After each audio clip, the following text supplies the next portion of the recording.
être question dans cette émission des gouverneurs, oui, des gouverneurs de province qui sont déjà partants pour une nouvelle campagne, eux qui avaient glissé pendant longtemps, comme les sénateurs d'ailleurs.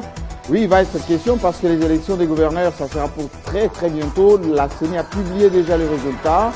Et nous allons aussi parler d'Obama, l'Américain, ou plutôt l'Africain, parce qu'il est en ce moment au Kenya, dans son pays, oui, le pays du sang de son père. Qu'est-ce qu'il a pu laisser à la postérité, cet Africain-Américain? Nous allons aussi en parler, parce que tous les journalistes juste derrière moi ont déjà préparé l'information de la semaine décryptée pour vous. Dans quelques instants, c'est le club.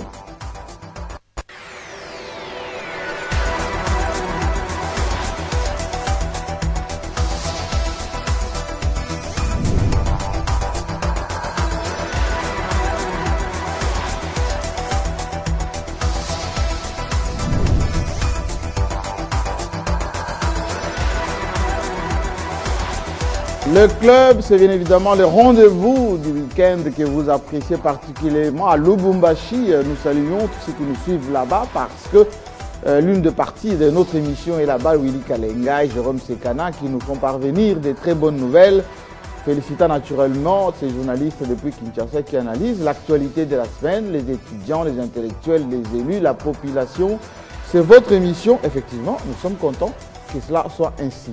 Mais nous n'avons pas oublié la diaspora, notamment en Afrique du Sud et surtout au Canada. Alors, on revient sur ce plateau avec ces clubs remplis des grosses têtes, c'est comme ça qu'on les appelle maintenant. Paul Diakessi, ça fait un moment qu'il était un peu à l'affût des infos dans Kinshasa et pourquoi pas à l'intérieur du pays. Tout va bien? Oui, parce qu'il faut bien regarder ces glissements, au risque de se faire mal à la jambe. Bon, mais si on est invité, on vient. Si on n'est pas invité, on nous a invités plusieurs fois, on n'était pas à Kinshasa. Le mot glissement, on n'était pas à Kinshasa. Ça vous préoccupe beaucoup, on va en parler longuement aujourd'hui parce que les gouverneurs... Pas à Kinshasa. Merci beaucoup de l'honneur de m'inviter. Absolument. Ce soir. Bruno Bolisson. Diakessi, on signale qu'il est toujours indépendant, il n'a pas changé, il n'est pas candidat gouverneur, non? Pas candidat gouverneur. Je n'ai pas compris la question. Toujours indépendant. Journaliste indépendant, pas candidat gouverneur. Est-ce que vous la posez bien? Mais si je la pose bien.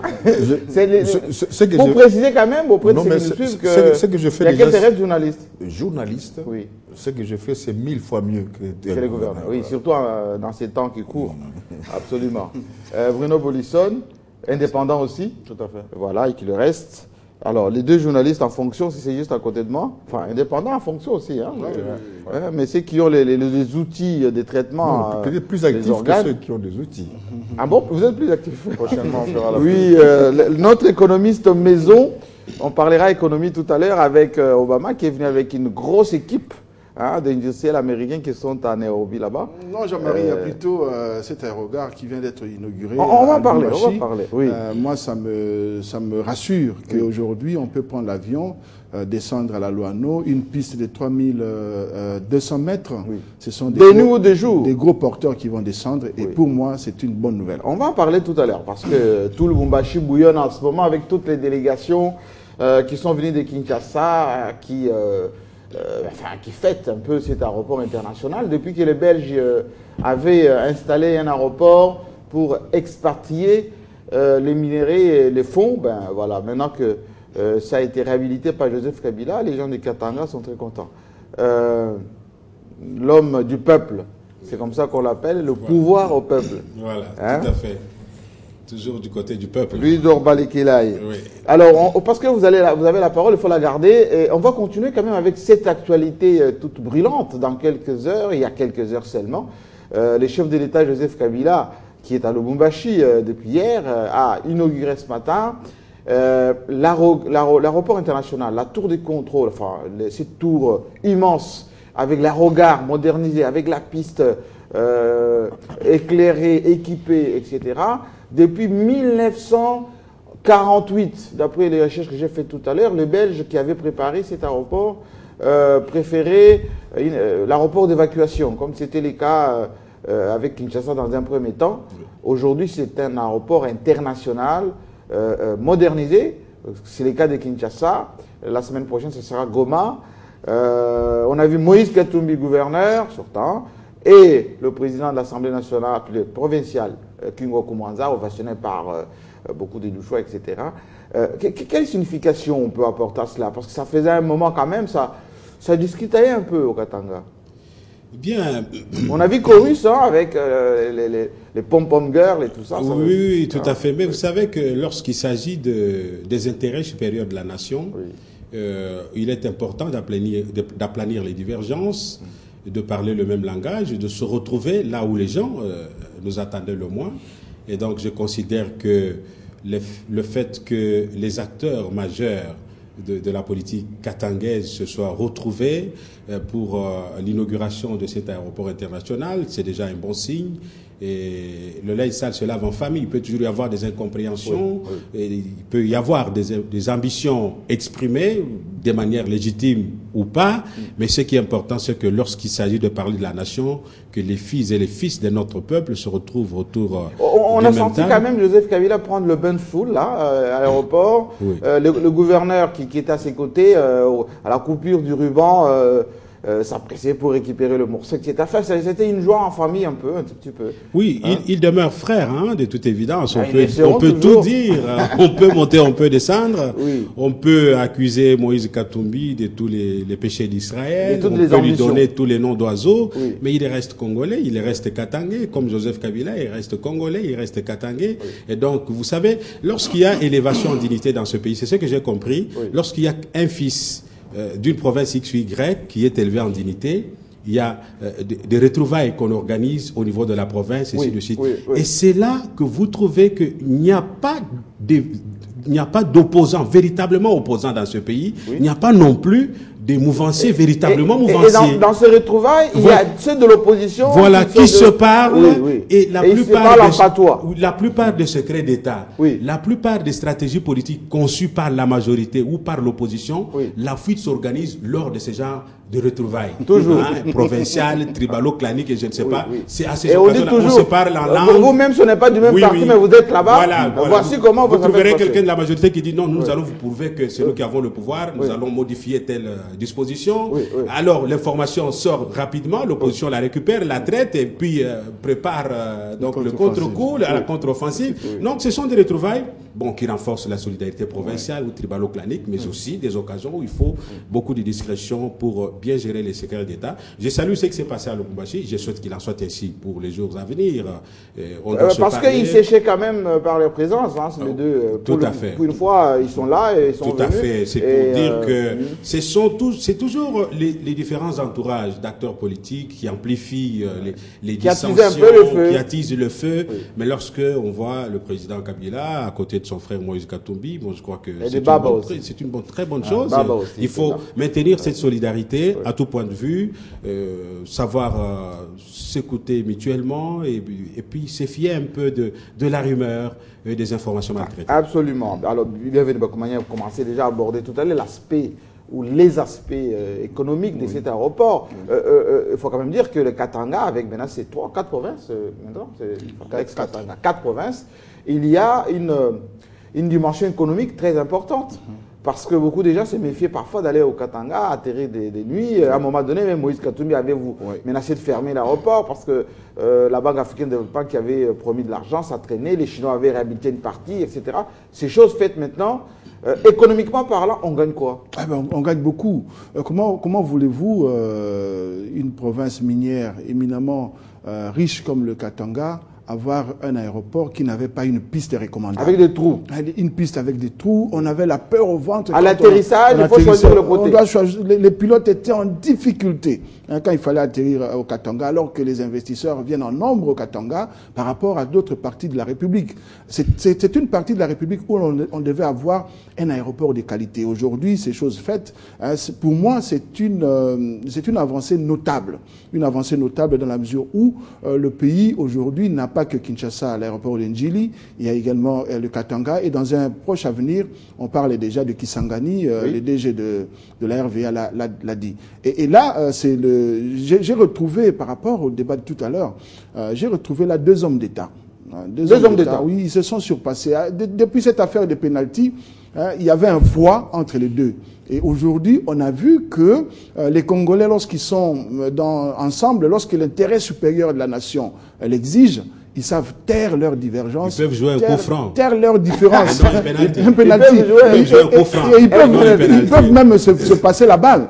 Donc on a vu là un Katumbi serein devant le chef de l'État, un chef de l'État qui dans son rôle, qui applaudissait, qui a tenu un discours que moi j'ai particulièrement apprécié, et un chef de l'État qui n'avait pas d'état d'âme. Il était là pour son devoir d'État, et il a réussi avec élégance et avec brio. Ce qu'il faut recommander ici à la suite de Moïse Katumbi, c'est qu'on puisse avoir une duplication de ces aéroports à travers toute la République. Il a dit pour l'intérieur les deux autres provinces qu'on ait au moins des aéroports de cette facture. Et pour moi, je plaide pour que toute la République, il n'est pas exclu que demain à Isiro, qu'à Bouta, qu'il y ait des avions qui viennent directement de l'Éthiopie, qui atterrissent par là. Le pays est immense, 2 millions et quelques de kilomètres. Le pays est immense et les infrastructures routières faisant défaut, nous devons multiplier les infrastructures aéroportuaires. Ça va aider à désenclaver le pays. Parce que c'est une exigence même pour l'intégration africaine. Paul Diakessé, cet aéroport international de la Luano, d'aucuns disaient l'autre fois, oui, mais il fallait quand même cet argent mettre dans l'habitat, mettre dans le social, etc. Les dimensions économiques dont bienvenue explorer tout à l'heure. On a entendu Moïse Katumbi dire qu'il faut aussi accélérer la réhabilitation d'autres aéroports à l'intérieur du pays. Pour vous, qui avez parfois un regard beaucoup plus critique, c'était prioritaire que la Banque africaine de développement investisse dans les aéroports, Goma, Kinshasa, Lubumbashi et bientôt Kisangani. Mais avant de répondre à ça, permettez d'abord de vous féliciter, vous deux. Vous avez fait tout à l'heure, vous deux, avec Ludo, vous avez fait un bon reportage. Le reportage? Oui, vous deux, là. Vous avez fait des commentaires au début sur les images. Je vois que ça nous manque beaucoup dans nos télévisions, de tels commentaires, où on fait un commentaire en explicitant et en décryptant directement les images. Ça manque beaucoup. Et d'ailleurs, j'ai beaucoup apprécié Ludor à l'époque, à la francophonie. Il a très bien fait ça. Merci. Avec les gens de l'RTNC. À défaut qu'il y ait un deuxième degré dans votre analyse. On en manque. On a plus de journalistes propagandistes qui font des bruits, mais qui ne décryptent pas l'image de la télé. Alors, vous avez très bien fait ça, là. Félicitations. Merci. Je ferme la parenthèse. Mais pour la question que vous m'avez posée, il faut d'abord dire rapidement que Lubumbashi est resté aéroport international. On en avait 3 dans ces pays, avec Kisangani, Lubumbashi et Kinshasa. Et que Lubumbashi recevait des avions qui allaient en Afrique du Sud, etc. Peut-être que ce qu'on vient de faire, ça va aider Lubumbashi à recevoir des avions de pointe comme Airbus ou comme d'autres avions beaucoup plus performants que le Boeing ou le DC-10 à l'époque. Je pense que le chef de l'État est en train de marquer son temps. De la même manière que lorsque le pharaon construisait les pyramides, il y avait des gens qui étaient contre pourquoi il fait ça, etc. Oui, c'est trop grand, oui. Comme aussi quand Houphouët-Boigny faisait la basilique, Laurent Gbagbo était le premier opposant, il ne voulait pas de ça. Mais après, comme Chirac critiquait la grande arche de la Défense ou même les pyramides du Louvre. Maintenant, on se rend bien compte que c'était important. Je pense que le thé du gouvernement et l'aéroport de Luano, ça, ce sont des biens nationaux qui vont rester et qui vont faire que les pays puissent connaître les sorts qu'il faille. Cependant, il ne faut pas trop faire des clichés monocolores. Peut-être que politiquement, moi je peux dire une chose là, c'est que la rencontre de Moïse Katumbi et Kabila, peut-être que c'est la dernière rencontre entre Moïse Katumbi et Kabila, Moïse gouverneur, parce qu'il ne sera plus gouverneur. Peut-être beaucoup de gens rêvent qu'ils puissent se retrouver au lendemain des élections pour une remise et reprise, l'un président entrant, l'autre président sortant. Ce sera un bon cliché et beaucoup de Congolais rêvent ça. Je crois. Beaucoup de Congolais rêvent ça ou c'est vous qui spéculez? Bon, pourquoi quand c'est moi, vous dites moi, mais quand c'est vous, c'est les Congolais? Non, moi je pose des questions. Il faudra être gentil, Jean-Marie. Donc je crois que... C'est un problème de mandat. Est-ce que vous avez le mandat du peuple? Voilà.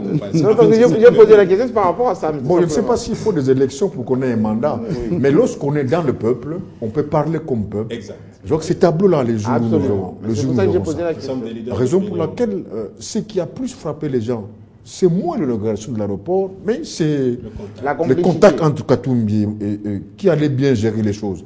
Mais c'est comme si le chef de l'État a fait son travail, pas comme chef moral d'une fin politique, mais comme chef de l'État, grand de la nation, inaugurant un aéroport aussi important que l'aéroport international. Oui, non, Borisson. Je crois que c'est une très bonne chose. Je salue la percée économique en termes de réhabilitation et modernisation des infrastructures. Je n'entre pas dans les débats qui consistent à établir une comparaison entre le volet habitat et le volet transport. Le transport est aussi socialement... Les gens disent on ne mange pas les routes. Certains disent on ne mange pas les rapports réhabilités. Le transport est aussi socialement significatif.